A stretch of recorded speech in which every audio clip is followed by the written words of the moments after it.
अगर हम इलेक्ट्रोस्टैटिक की बात करें तो सबसे पहले हमें इलेक्ट्रिक करंट को समझना होगा कि इलेक्ट्रिक करंट कैसा होता है या फिर किस तरीके से हम इलेक्ट्रिक करंट को डिफाइन करेंगे। अगर हम कहीं पर भी बात करें इलेक्ट्रिकल चार्जेस की, आपने समझा होगा इलेक्ट्रोस्टैटिक में कि इलेक्ट्रिकल चार्जेस या तो वो पॉजिटिव चार्ज हो सकते हैं या फिर वो निगेटिव चार्ज होंगे। मतलब चार्जेस तो इनके ऊपर होंगे। अगर मैं इलेक्ट्रॉन्स की बात करूँ तो इलेक्ट्रॉन्स के ऊपर भी हमें कुछ चार्जेस दिखाई पड़ते हैं, वो चार्जेस शायद नेगेटिव होंगे या फिर पॉजिटिव होंगे। पर अगर मैं इलेक्ट्रॉन्स की ही बात करूँ स्पेशली, तो स्पेशली जो इलेक्ट्रॉन्स होते हैं हमारे, वो हमें निगेटिव चार्ज दिखाई पड़ते हैं। तो मैं इन्हीं निगेटिव चार्जेस की बात कर रहा हूँ, जो चार्जेस क्या करेंगे, किसी कंडक्टर के अंदर से फ्लो होने की कोशिश करेंगे। मतलब इलेक्ट्रॉन अगर निगेटिवली चार्ज होगा तो यही निगेटिव चार्ज किसी कंडक्टर के अंदर, अगर मैं कंडक्टर की बात कर दूँ तो कंडक्टर आप किसी भी वायर को कंसिडर कर सकते हो। जो वायर बेसिकली क्या होगा, एक कंडक्टर होगा। तो इसका मतलब ये है कि किसी भी कंडक्टर के अंदर कुछ फ्री इलेक्ट्रॉन्स आपको दिखाई पड़ेंगे। और ऐसे ही ये फ्री इलेक्ट्रॉन, जो कुछ भी फ्री इलेक्ट्रॉन्स हैं, ये सारे फ्री इलेक्ट्रॉन्स रैंडम मोशन करते हैं जब कभी भी कोई ईएमएफ इनके ऊपर अप्लाई नहीं होता। अभी ईएमएफ क्या होगा, ये इसको इलेक्ट्रोमोटिव फोर्स हम कहते हैं। ईएमएफ ये बेसिकली इलेक्ट्रोमोटिव फोर्स है। और यही इलेक्ट्रोमोटिव फोर्स मतलब हम इसको सेल नाम दे देंगे। अगर मैं किसी भी सर्किट को निकाल दूँ और हम किसी भी सर्किट की बात करें तो किसी सर्किट के अंदर हमें बेसिकली एक सेल दिखाई पड़ेगा। मतलब जो सेल हम अप्लाई करते हैं, मतलब देखो, अगर ये कोई रजिस्टर ऐसे अप्लाई किया गया है और इसी रजिस्टर के अंदर अगर मैं कंसिडर कर लूँ, यहाँ पर कोई तो भी क्या लगा दिया गया, ये सेल है और यही क्या काम करेगा, इलेक्ट्रोमोटिव फोर्स का काम करेगा। मैं इसको ई नाम दे दूंगा और इससे फ्लो होने वाले करंट को मैं क्या नाम दूंगा, आई करंट नाम दूंगा।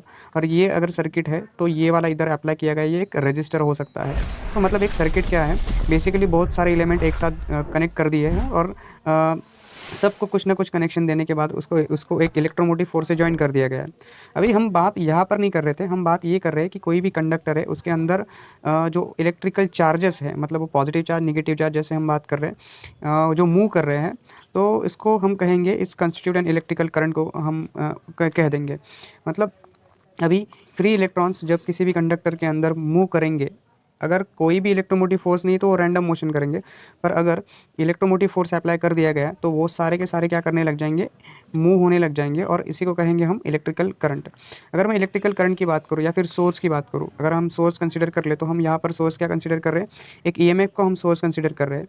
तो कंडक्टर में अगर मैं किसी भी कंडक्टर में अगर मैं किसी भी कंडक्टर में ईएमएफ को कनेक्ट कर दिया जाए, so when a source of EMF is connected to the conductor and electrical field is develop, मतलब किसी भी कंडक्टर के अंदर क्या डेवलप हो जाएगी, इलेक्ट्रिकल फील्ड डेवलप हो जाएगी। और उसी इलेक्ट्रिकल फील्ड के बारे में हम बात करेंगे at every point on the conductor. मतलब every point of the conductor, जो भी कंडक्टर हमें दिखाई पड़ रहा है उसके हर पॉइंट में क्या डेवलप होने लग जाएगी, इलेक्ट्रिकल फील्ड। मतलब हम जानते हैं कि चार्ज है हमारे पास, अगर कोई चार्ज होगा तो चार्ज क्या करता है, उसके अंदर से इलेक्ट्रोमोटिव फोर्सेस मतलब इलेक्ट्रिकल फील्ड निकलती है, हम ये जानते हैं फ्रॉम इलेक्ट्रोस्टैटिक्स से। ठीक है, तो इलेक्ट्रोस्टैटिक हमें यही बताता है कि भाई कोई भी चार्ज होगा तो उसके अंदर क्या निकलेगा, इलेक्ट्रोमोटिव फोर्सेस इलेक्ट्रिकल फील्ड निकलेगी। ठीक है, तो फिर अगर हम कंसिडर करें कि इलेक्ट्रॉन्स है, so electrons being negatively charge होंगे, पार्टिकल्स है, वो ट्रैवल करने लग जाएंगे अपोजिट डायरेक्शन में इलेक्ट्रिकल फील्ड के। मतलब इसको समझो, सपोज कि इलेक्ट्रिकल फील्ड हमारे इस डायरेक्शन में ट्रैवल कर रही है, ये इलेक्ट्रिकल फील्ड है, और एक उसका जो करंट होगा, मतलब जो इलेक्ट्रॉन्स होंगे, देखो negatively charge particle travelling direction opposite to the electrical field, मतलब ये इलेक्ट्रिकल फील्ड है और ये जो इलेक्ट्रॉन्स है ये क्या कर रहे हैं, उसके अपोजिट डायरेक्शन में ट्रैवल कर रहे हैं। मतलब इलेक्ट्रॉन जिस डायरेक्शन में हमें इलेक्ट्रिकल फील्ड दिखाई पड़ेगी उसके अपोजिट डायरेक्शन में। कैसी बात करेंगे हम, अगर मैं यहाँ पर एक सर्किट ड्रॉ करने की कोशिश करूँ, सपोज कि ये मेरे पास एक सर्किट है, इसको देखो, और इस सर्किट के अंदर सपोज कि मेरे पास कोई एक रजिस्टर मैंने कनेक्ट करवा दिया, यहाँ पर सपोज कि कोई रजिस्टर मैंने लगा दिया, हम इसको कंसिडर करेंगे कि एक रजिस्टर है सपोज। तो मैं इस रजिस्टर को इस तरीके से ड्रॉ कर रहा हूँ, ये आर रजिस्टर है, और यहाँ पर कहीं तो भी मैंने सेल लगा दिया। मतलब हम इलेक्ट्रोमोटिव फोर्स की बात कर रहे हैं, मैं इलेक्ट्रोमोटिव फोर्स की बात करूँ, यहाँ पर ये पॉजिटिव चार्ज है, यहाँ पर ये निगेटिव चार्ज है। तो फिर करंट क्या करेगा, पॉजिटिव डायरेक्शन से ये क्या करेगा, निगेटिव की तरफ फ्लो होगा। मतलब इस डायरेक्शन से, यहाँ से होते हुए ये इस तरीके से इस रजिस्टर से पास होते हुए ये कहाँ तक आएगा, तुम्हारा निगेटिव की तरफ आएगा। तो अगर मैं इस रजिस्टर में इलेक्ट्रॉन्स को कंसिडर करूँ तो ये इलेक्ट्रॉन्स क्या है, निगेटिव चार्ज है। और आप तो जानते हो कि निगेटिव चार्ज हमेशा क्या कहाँ अट्रैक्ट होगा, पॉजिटिव की तरफ। मतलब अगर मैं इसकी डायरेक्शन निकालूँ तो इस इलेक्ट्रॉन की डायरेक्शन अभी इस कंडक्टर से लेकर यहाँ से यहाँ तक होगा। इसका मतलब इसकी करंट की डायरेक्शन क्या होगी, मतलब करंट I क्या होगा, इसके अपोजिट डायरेक्शन में मूव करेगा। तो वैसे ही हम इलेक्ट्रिकल फील्ड के अपोजिट डायरेक्शन में किसको मूव होते हुए दिखेंगे, इलेक्ट्रॉन्स को मूव होते हुए देखेंगे। तो यही बात है कि अगर मैं किसी भी इलेक्ट्रॉन्स को कंसिडर करूँ, मतलब अगर डायरेक्शन हम बात करें तो नेगेटिव चार्ज जो इलेक्ट्रॉन्स है, जो पार्टिकल्स है, वो अपोजिट डायरेक्शन में ट्रैवल करते हैं किसके, इलेक्ट्रिक फील्ड के।